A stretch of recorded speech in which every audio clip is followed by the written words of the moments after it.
what I would like to talk about today, at least at the beginning of this meeting, is to clarify a few things about Medicare and the e-visits.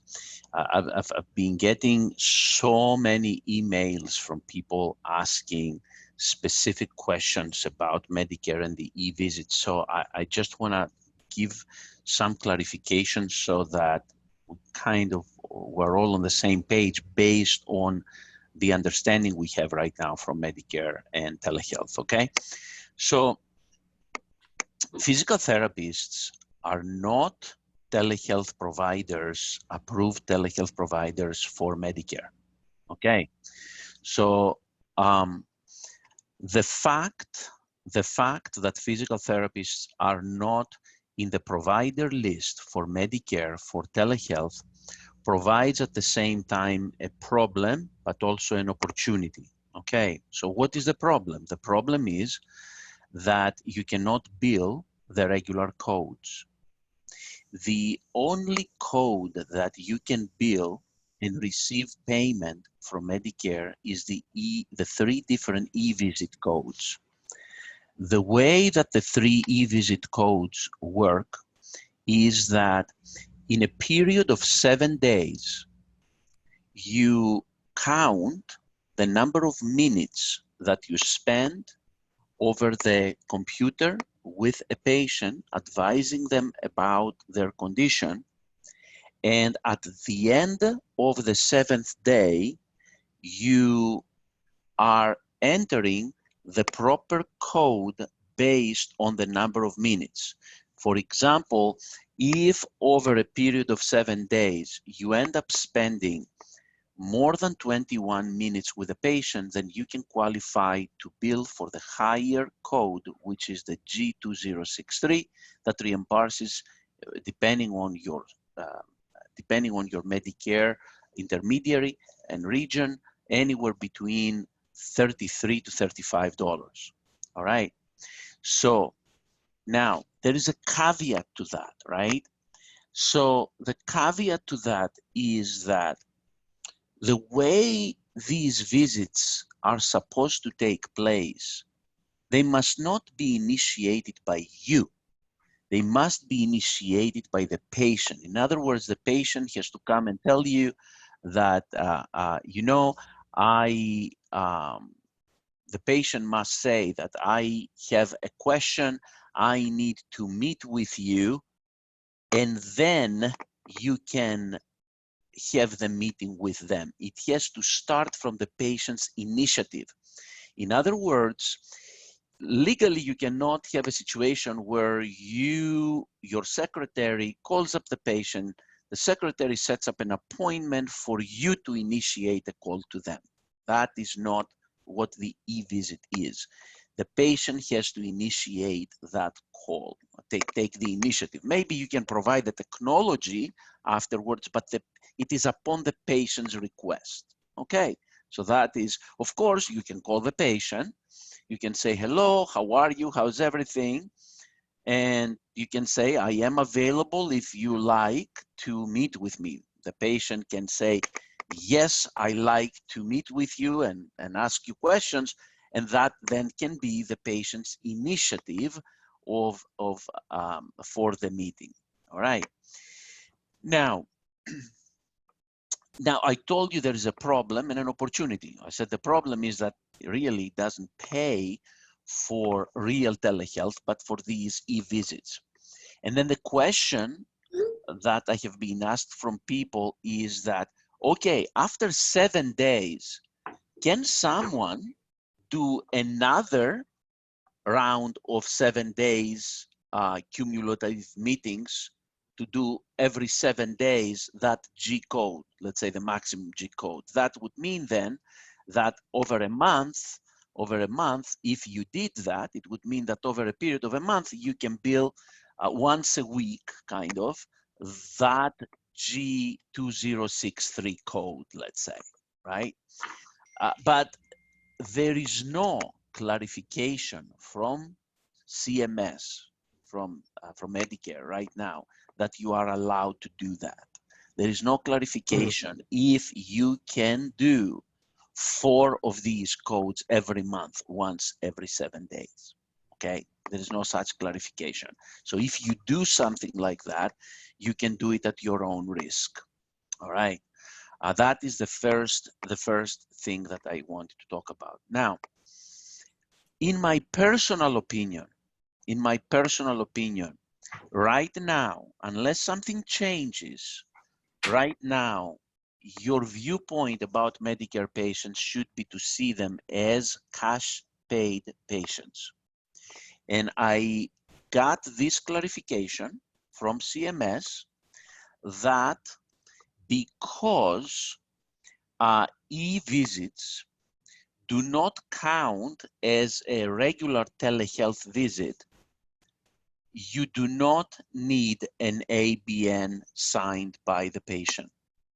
So you can do a visit with the patient, you can charge cash to the patient without having to have the patient sign an ABN, because the physical therapist is not a telehealth provider.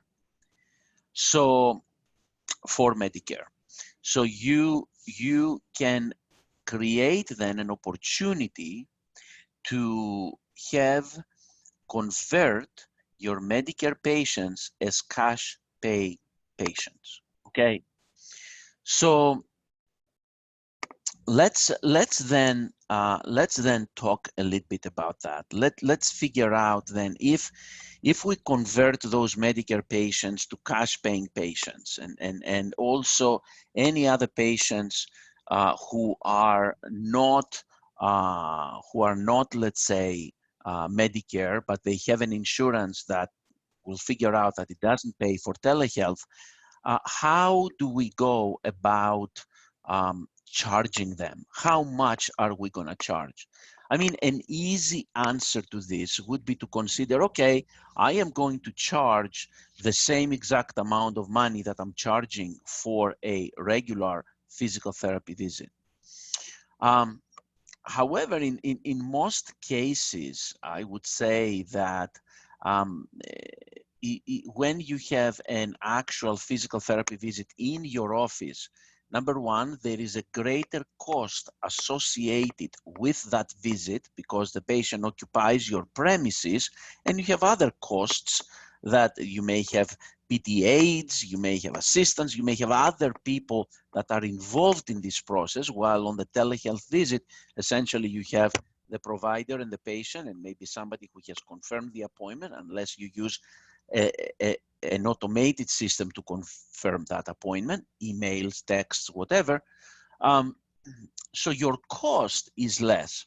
At the same time, there is still this perception that perhaps the patient may feel that they may be getting less than what they were getting in the office, because at the end of the day, you cannot do directly manual therapy on the patients, right? So you cannot do that component of the treatment. And those practices that are more manual therapy heavy, like our practice, I mean, we are very manual therapy oriented. Okay, that is a significant component. So we have made a decision in our practice, and actually, because we didn't think this right, and we've been charging thus far. If you go to our website, you'll see that our pricing, when you go to process a credit card, our pricing is right now a normal visit, like $75 or $150 for an initial evaluation. No, we are changing this right now. There will be a change tomorrow on our website, and we are going to charge $50 right now for a regular physical therapy visit, and we're thinking about $75 to $95 for an initial eval. We'll still have to make a decision. So, okay, so how are you going to make that decision? You have to do a cost analysis. You have to really see, okay, how much is it going to cost me now that I'm not going to have additional personnel involved or anything else, how much is it going to cost me to have that single visit? I'll tell you also that in our practice, what we do, and that will be very useful information for you guys. What we do is we are doing 2 patients per hour, per telehealth hour. So each therapist will schedule each patient for 30 minutes. And in that duration, the 30-minute duration, for those insurances where we can follow the 8-minute rule rather than the 15-minute rule, for those insurances that we can follow the 8-minute rule, we charge 3 units. Okay, half hour, 3 units for those insurances that follow the 8-minute rule and not the 15-minute rule. Now there is another question that many people ask me: how do we pay the physical therapists? Do we pay them the regular hourly rate? Well, our office is still open, right? We see patients in the office. We don't see as many as we used to see. We're down to about maybe between 30 to 40% right now. We are constantly trying to convert. We're constantly trying to increase that by putting more and more people on telehealth. But the way we pay, if a therapist, 45 minutes for a valse, 45 minutes for a valse. If a therapist will work, if a therapist will work in the office, they get their regular, let's say, hourly rate. But when they will do telehealth, either from within our premises or in their home, because they do a lot of telehealth from home, for every 2 patients that they see, we pay them for 1 hour of actual work. So that's what we do with that. Costa, any comment on this? Anything you want to add on this? No, this is true. We cannot charge the same amount of money that we will charge if somebody would come to our office for many reasons. One of them is, the service is different. We can really go to a lower price, and at the same time, it's an ethical thing. Considering what's happening out there, a lot of people are going to be in need, but at the same time, they don't have the income that they used to have. So from that point of view, the more we can help, the better it is. Obviously, must be a fair exchange in anything we do. But again, how fair it is, it's a personal decision, and that's our decision going forward. I'm just actually wondering, what is the status with you now, with your offices, guys? Are you operating? How many people are coming in for therapy in percentage-wise? It would be something good for all of us to share if you have that information.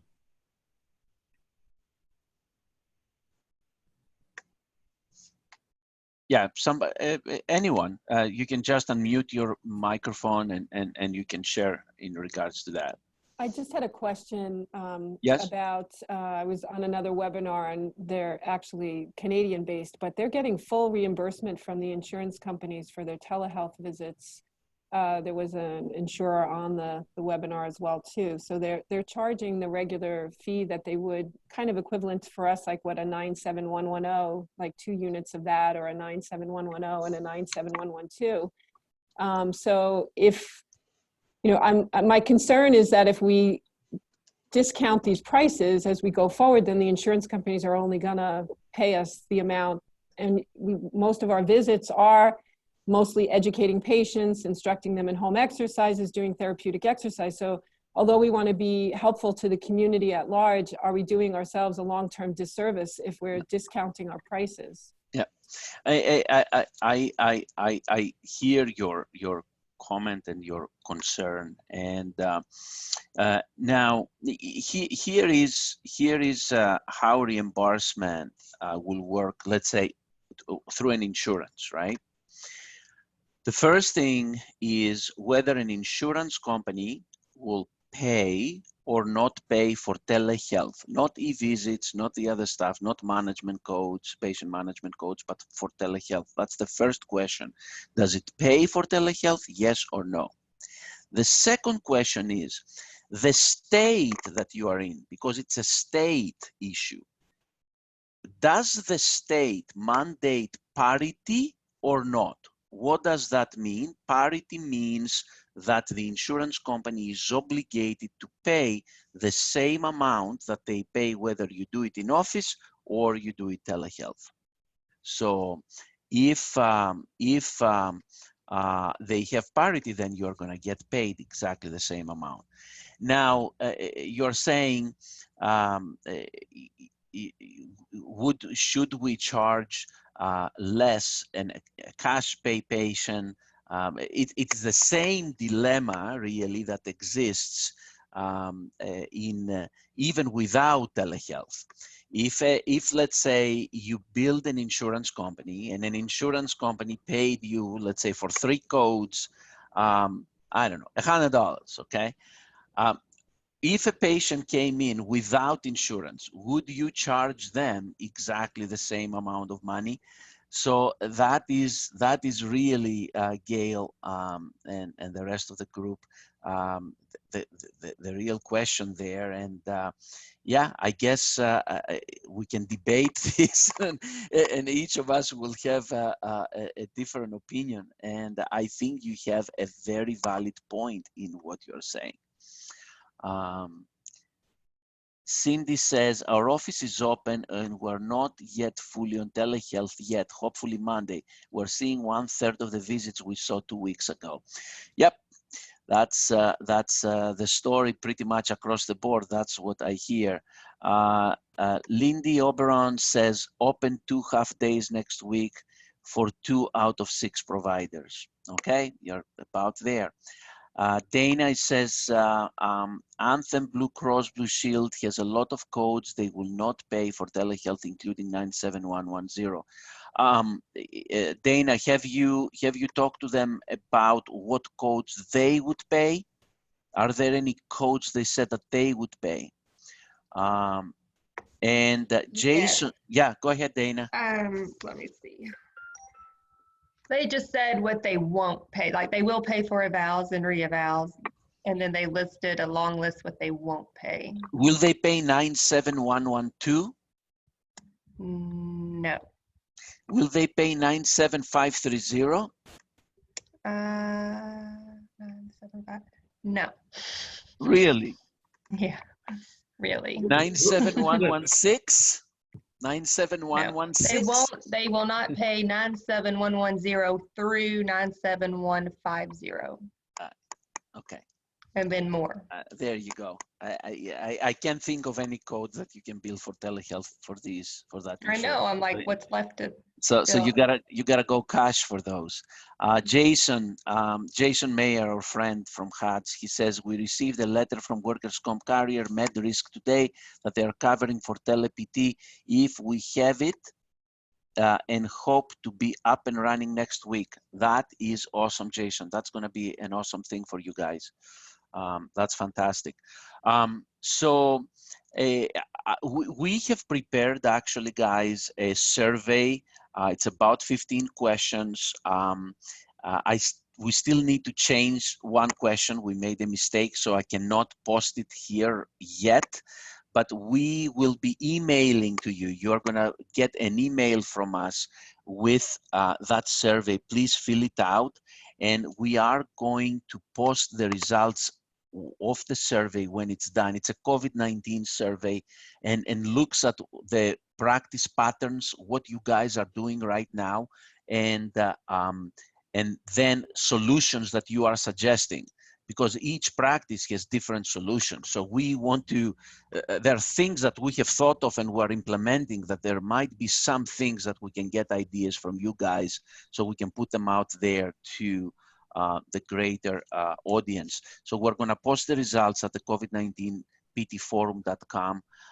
And also those of you who had such detailed questions about billing for telehealth, next Wednesday, this coming Wednesday, there is a webinar we are doing, a full hour on billing of telehealth, nothing else, okay? And we're gonna have as guest Bob Kowalik, who he is like a guru in the area of billing. He had his staff call every single insurance company across the country, so we can get a lot of data from that. And we're gonna have also Mary do along to get us a few pointers on compliance of billing. Okay, not general compliance, but compliance of billing. So it will be an all billing seminar. And just to add into the conversation and share with you, our PT clinic here in Astoria, it fares as with many of you, at least in New York, which is we see right now 1/3 of what we used to see, which is a combination of both actual visits and in-office visits and online tele PT visits.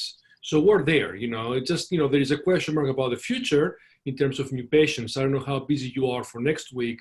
That would be something nice if you can share with us if you have new patients coming in or calling in for appointments for next week. I would appreciate an answer on that.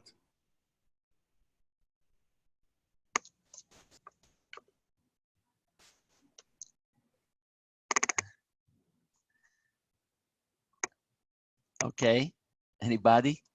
Just you from Gail. Yes, Gail. Same here. You know, there is a decline and we got to figure out how to bridge that decline of new patients, you know. Meanwhile, there is a great need, guys. Hospitals and doctors, they need us more than ever.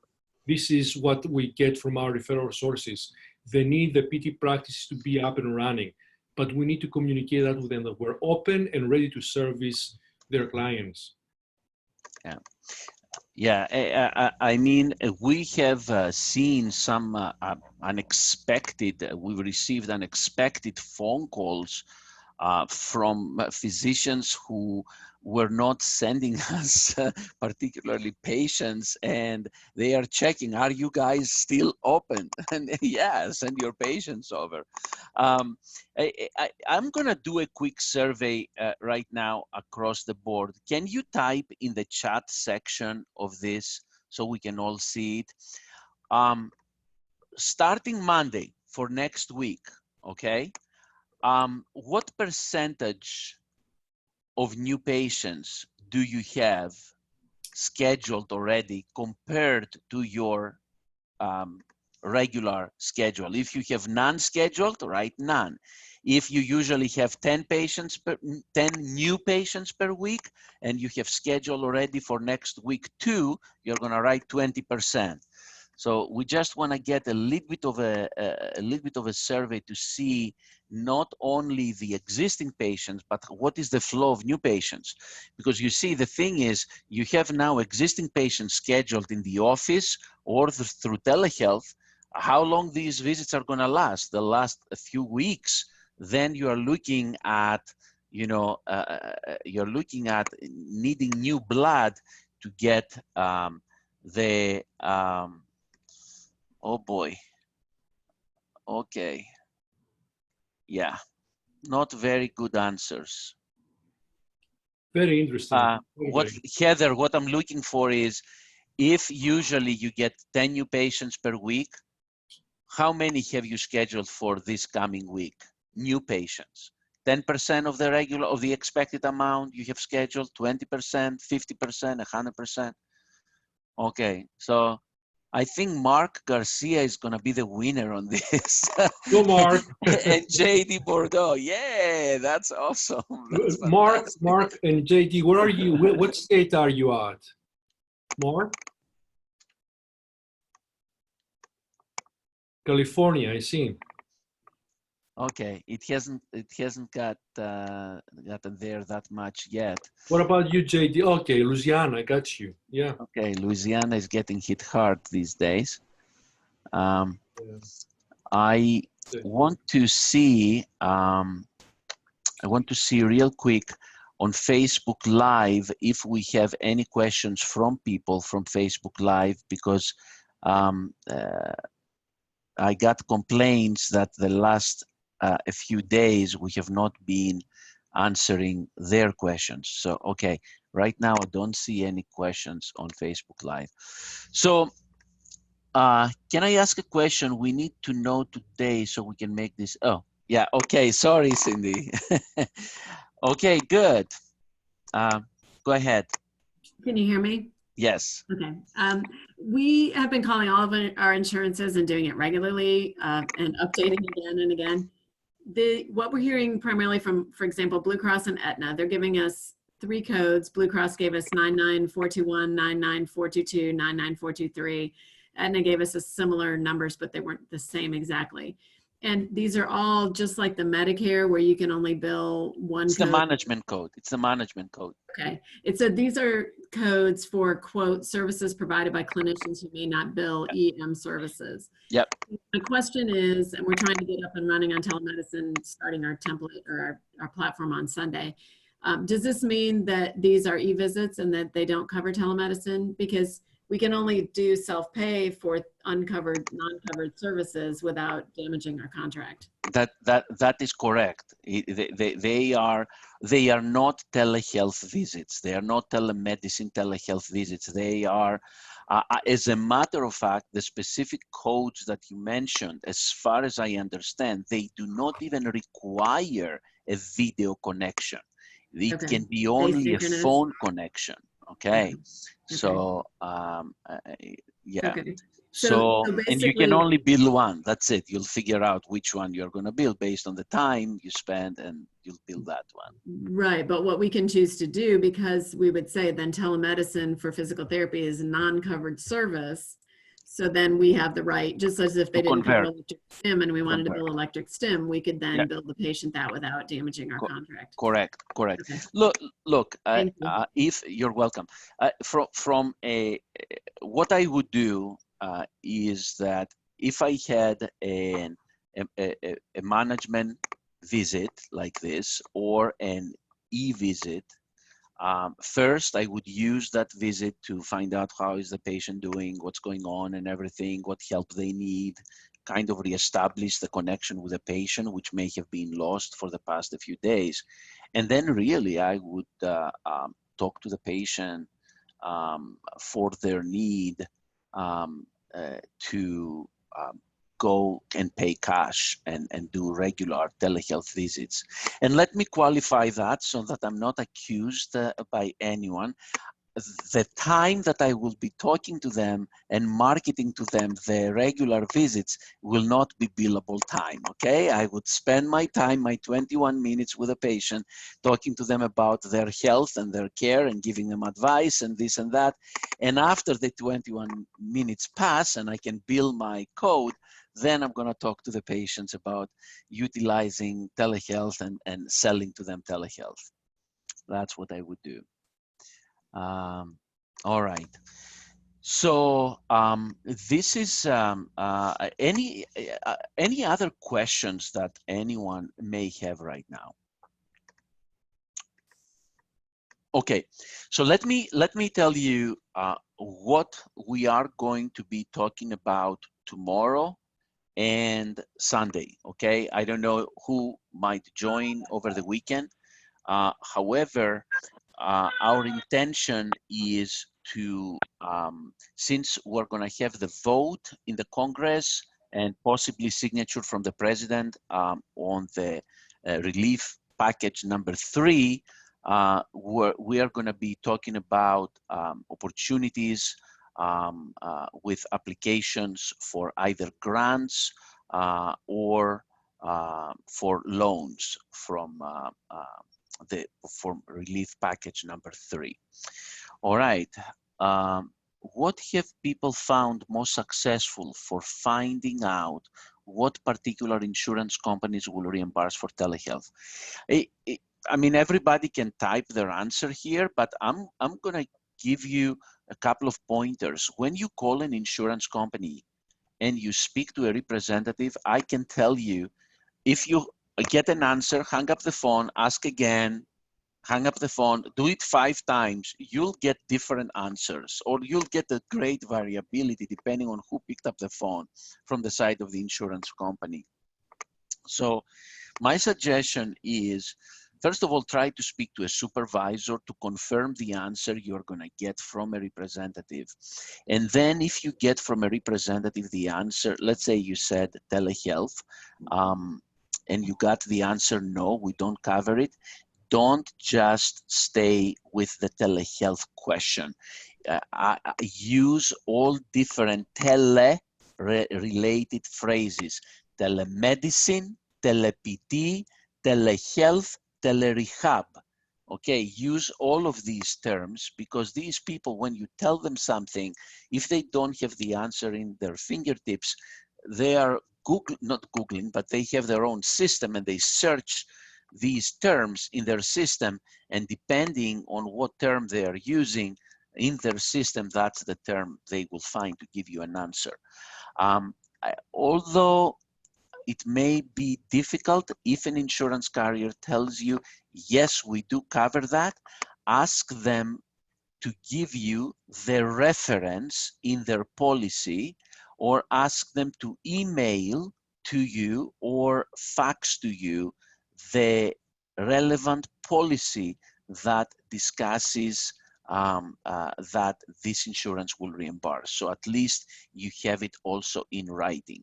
And again, if they say no, we don't cover it, then you have to implement a good marketing strategy to sell that as a cash-based option. So any other questions from anyone? All right. Okay, you're welcome. Yeah, they say they're reimbursed, but then they give you e-visit codes. Yeah, that's the lack of understanding. So you have to really know your stuff on this and do it right. Otherwise, you don't want to bill all these visits and then you don't get paid. All right, guys, thank you very much. Everybody have, oh, okay, last question for everybody. Can everybody just type what are you guys charging for self-pay patients? Just put your range of charging self-pay patients. That's a good question. What is your range of charging self-pay patients? Type it if you can.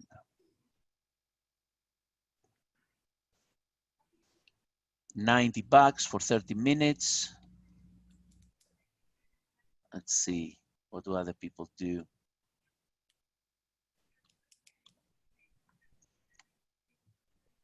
Okay, I'm not getting any other answers right now coming through. So some people charge 105 for 40 minutes, but not, oh, I did not clarify for tele-PT. 45 for 15 minutes. Okay, 75 for tele-PT, 30 minutes, 100 for 30 minutes live, 150 for 60 minutes live. Okay, good. These are good answers, so we get an idea. All right, so thank you all. We will have these town halls over the weekend also at 1 p.m. and then back on Monday again. All right, thank you all for attending, and bring not only your questions, but your strategies and solutions to share them with the world. That's important that we support each other these days. All right, guys, take care, everyone. Be well. Bye. Thank you.